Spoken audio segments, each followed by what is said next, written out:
The unsurpassed, penetrating, and perfect truth is seldom met with, even in 100 myriad kalpas. Now we can see and hear it. We can remember and accept it. I vow to make the Buddha's truth one with myself. Homage to the Buddha, homage to the Dharma, homage to the Sangha. Good to see you all today.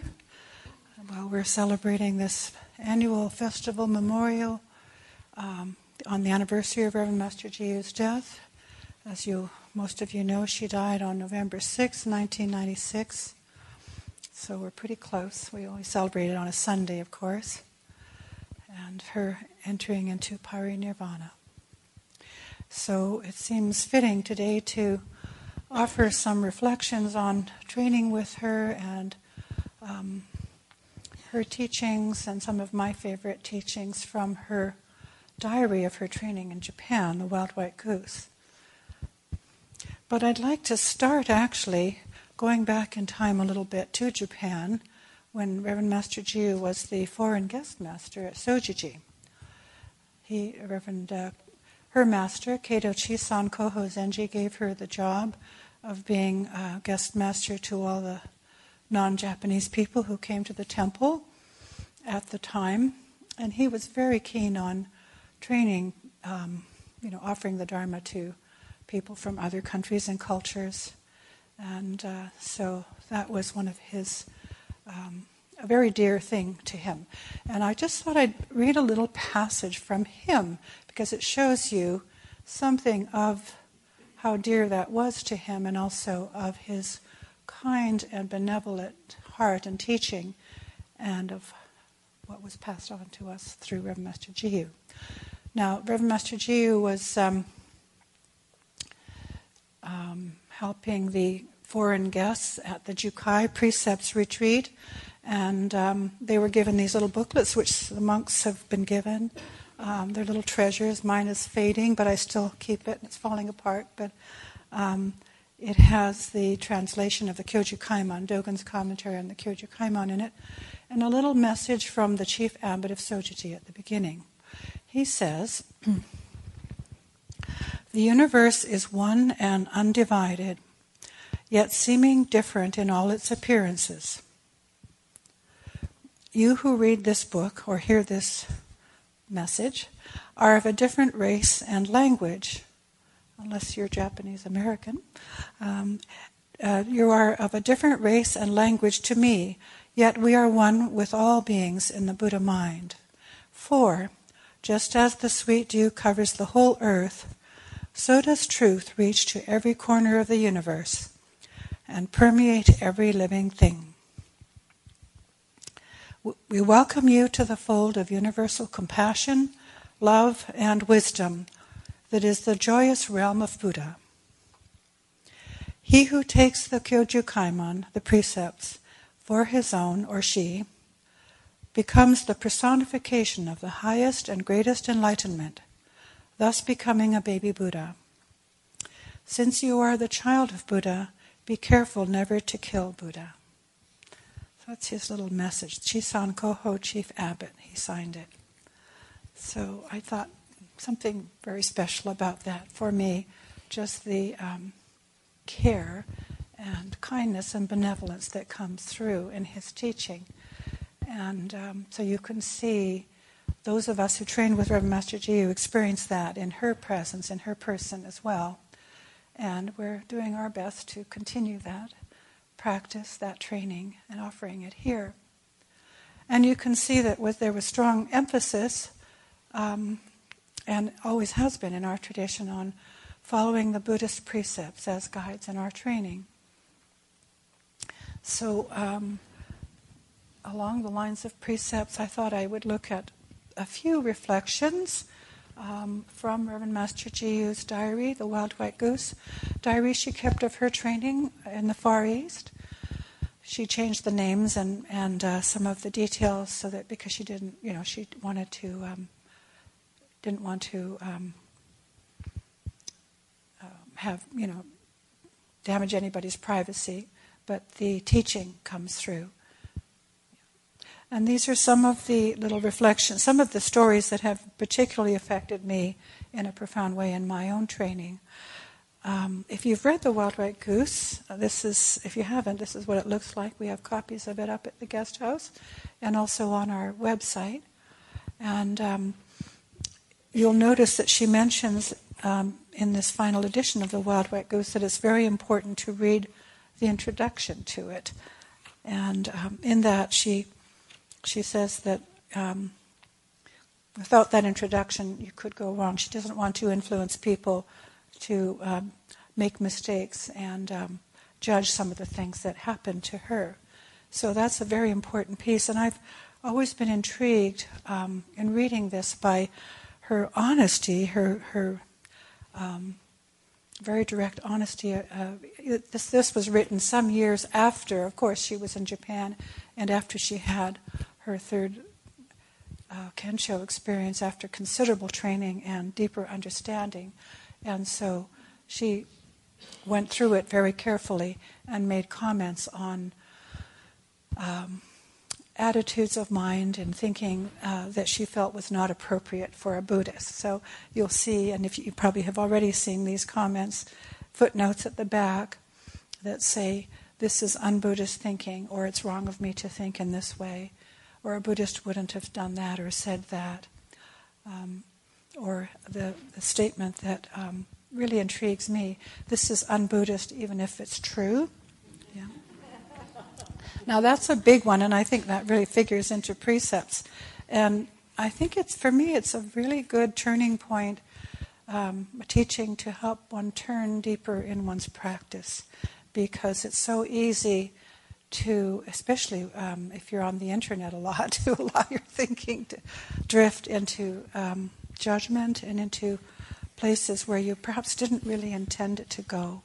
And we're only human, so we tend to sort of go with what's popular. So it's a very helpful reflection. Many times throughout the book, she's having difficulties. Here she is, the only woman and the only Westerner in an all-male Japanese temple. Mostly young men are being trained there.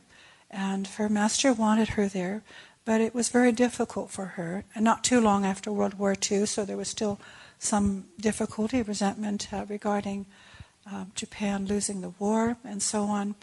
But nonetheless, she really struggled to, she was successful in her training, but every so often, of course, she finds herself going into some negative thinking. So here she is, the foreign guest master, and Koho Zenji is offering, her master, the abbot, is offering a private guest room of his to her for the foreign guests. And because there isn't any place, she's having a very hard time to find a place for them to stay and bedding and so on in the temple. So he offers his private guest room to her because a friend of his is building another place for him in the temple. He figures he can give that up. But this wasn't a very popular idea with some of the officers of the temple. So she says in her diary here that as they're discussing this, the chief guest master glared at me but could not argue because the chief abbot wanted to do this.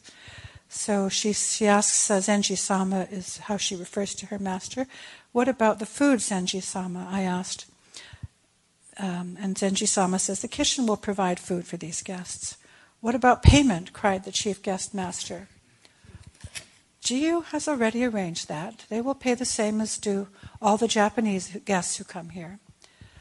And the chief guest master bowed. "Very well, Zenji-sama," and he swept out of the room. And Reverend Master thanks Zenji-sama and bows. And Zenji-sama says, "It will be good to have my disciples in the room beside me," he said.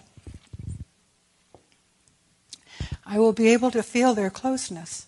Bring them to see me often. I want to see them at least once a day." And she says, "Yes, Zenji-sama." And then she says, "I went away and made the necessary preparations for the guests to move into their new accommodation. I had an incredible amount of difficulty in getting beds to put in the room. Finally, however, after a lot of argument, I succeeded.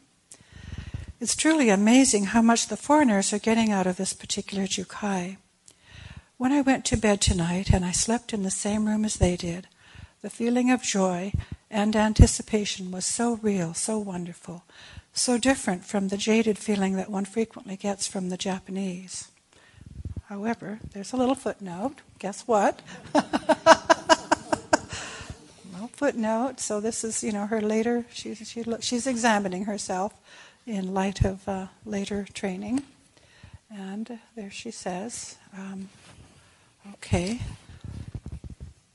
this is wrong thinking, even if true."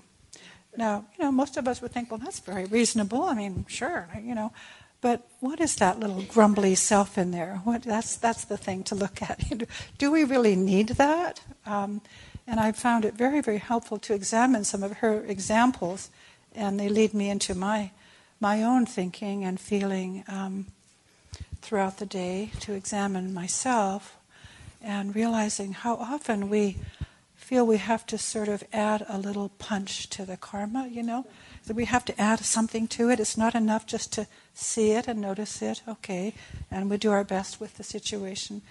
We have to add something, or perhaps just out of impulse, and karmic habit, we add something. There's some strong feeling or thinking there. But what she's telling us is we don't have to do that. And I know in my examinations of myself, I found this very, very valuable. She's not judging herself, by the way. She's just, Reverend Master Jiyu pointed this out yesterday, she's just noticing that this is what she did. In the light of later training, this was not wise, and she doesn't want to do it again. But it makes such a difference if we just let go of that little extra bit. The law of karma does a really good job all by itself.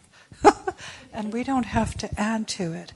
And if you look at things that way, and especially when you're looking at the news or commentaries, you can see how much we feel this need to, But if we didn't do that, think of how much more likely we would be able to hear each other, get along with each other, or find resolutions to difficult things where we might disagree with others.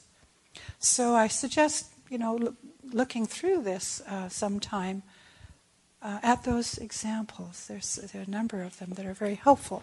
We'll come to one or two others.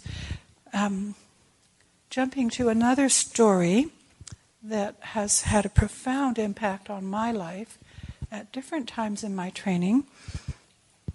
There's a little story early on in Reverend Master Jiyu's training as a novice monk at Sojiji, the monastery in Japan.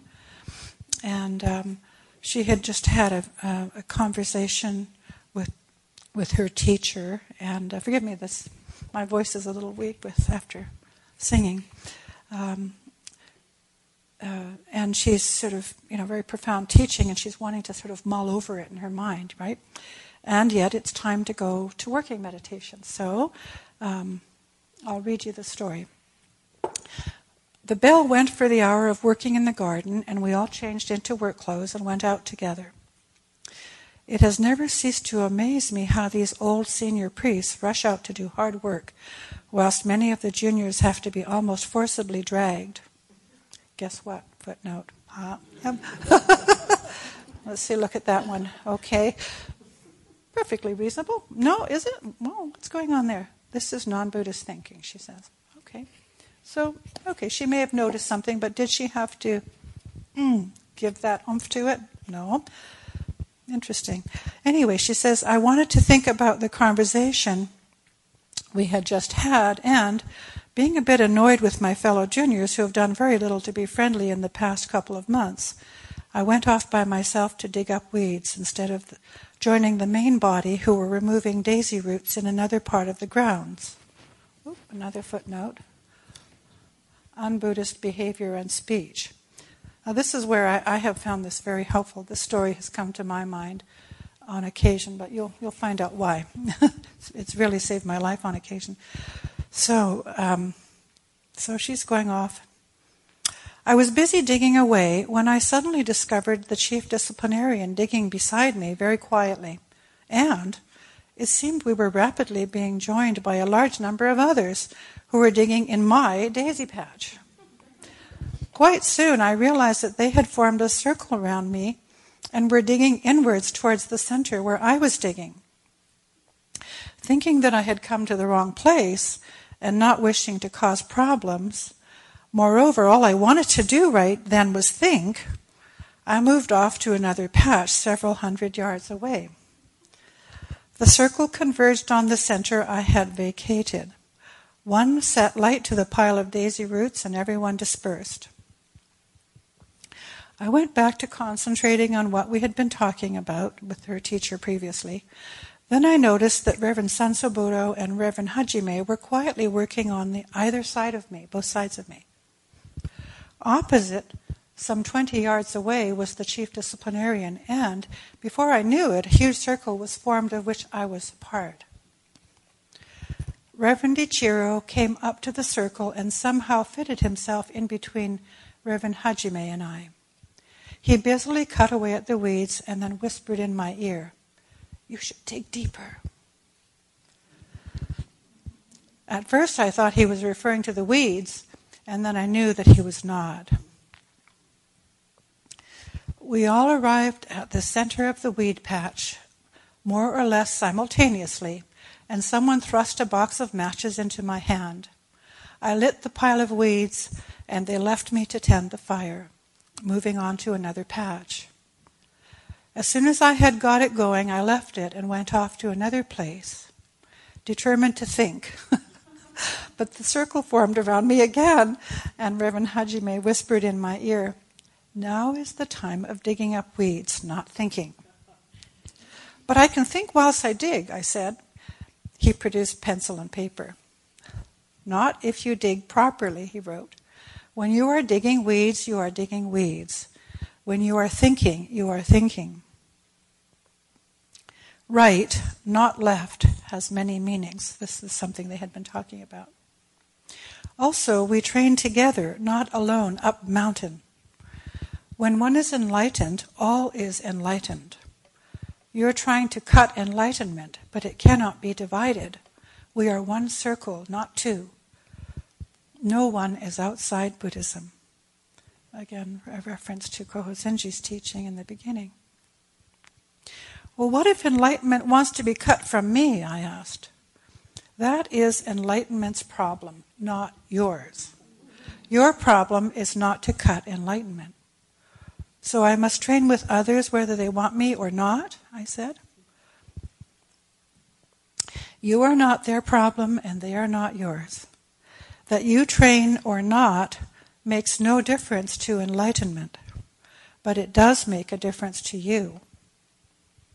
By training yourself with others, you train enlightenment, and enlightenment trains you. No one can do your training, and you cannot do theirs. The bell rang for the end of the period, and somehow I know what he was talking about, but how the heck does one put it into words? So there we go.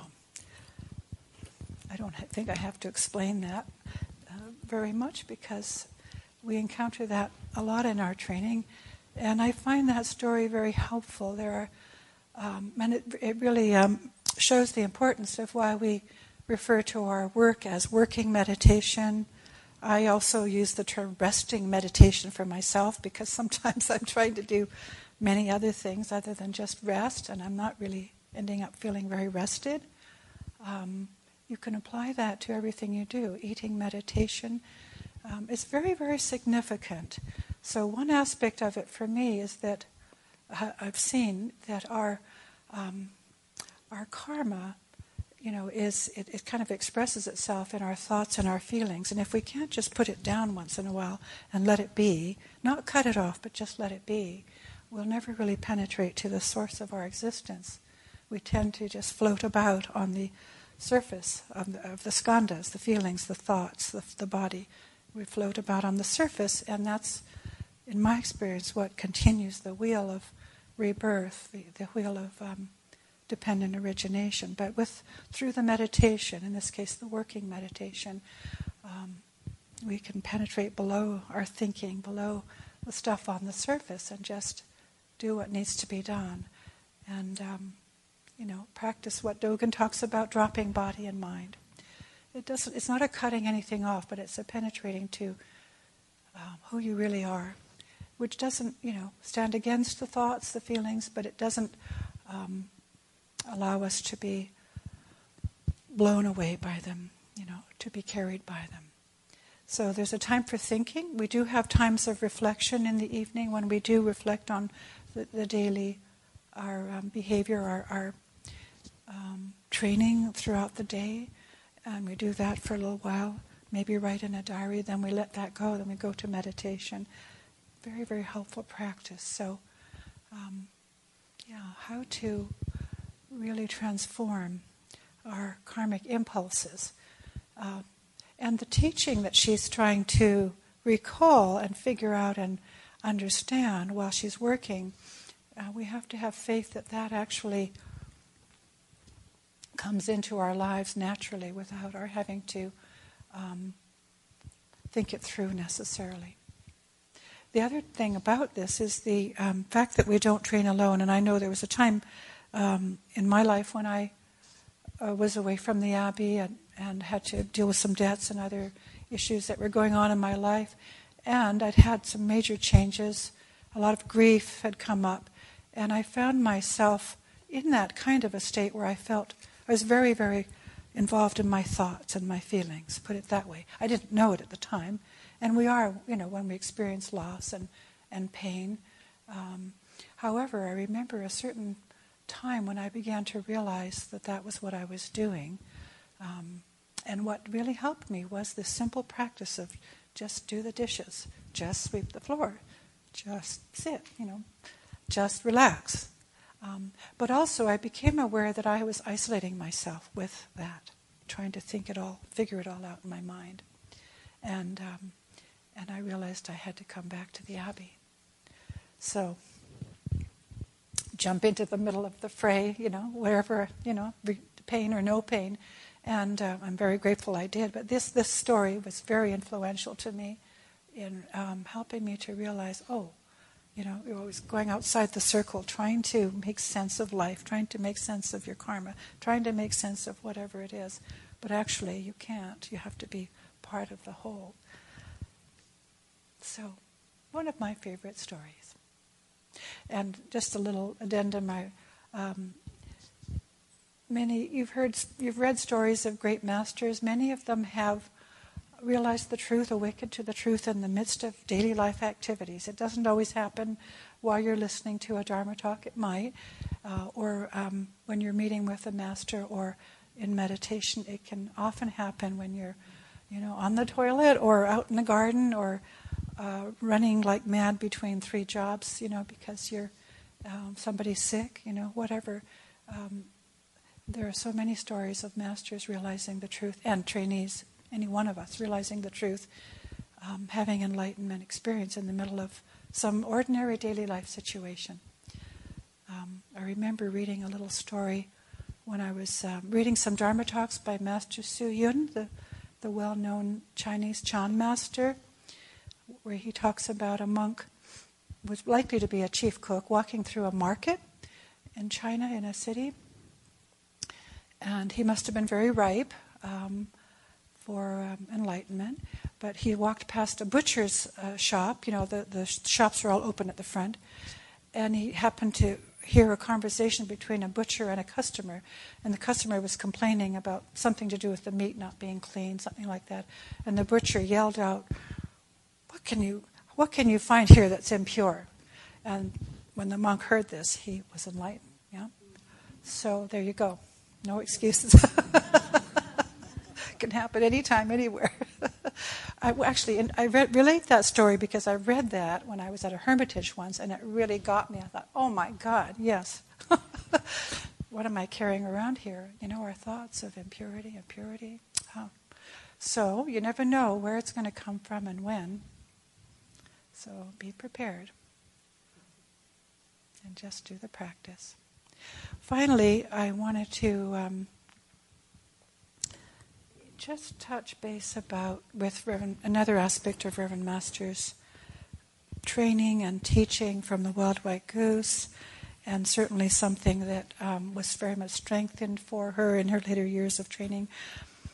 because she did encounter a lot of difficulties, and she had choices of either becoming very miserable and falling into despair or looking at things from a very different attitude of mind. So after some situation where she might have thought she was being treated unfairly, she was having a conversation with one of her teachers, and some of you have read this before, and she says, well, the only thing I can possibly do in order to learn anything is to accept in blind faith that everything that is happening to me, believing that it is all for my good, whatever it may be. If I do anything else, then I shall always be saying that this person is good, or that one is bad, or this situation was good and that one was useless, etc. I'm editing a little bit. She says, I'm here to get beyond the opposites, and I must stop discriminating. And this is a pretty big teaching, and sometimes quite a tall order. It seems, how can I possibly do that? There's so much injustice in the world, or in my life, perhaps. Yeah. But I think it's very, very significant. And she does say in one of her footnotes in this diary later on that this sentence is probably the most important sentence in the book from the point of view of someone who wishes to learn Zen. So I'll just highlight that today. Adding to that, one of her teachers says, always you must believe that everyone has good heart for you. If you do not do so, you never become peaceful at all. Buddha must be seen in all things. I'm not there yet, but I'm working on it. And I must say, I long to be thus. But when I do turn in that direction, I find that it completely changes everything. It doesn't mean that we don't address things that are wrong, that there aren't injustices, that aren't things that we need to do something about in our life and in our world. But the attitude of mind is so very different when we look at it through the eyes of Reverend Master Jiyu here. Yeah. It's an attitude of faith. It's very easy, and I think for myself I have to watch this if I'm on the internet too much. And I don't blame the internet, it's just a tool, and it can be very useful.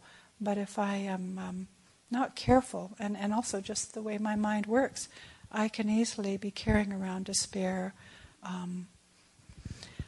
misery that I don't need to.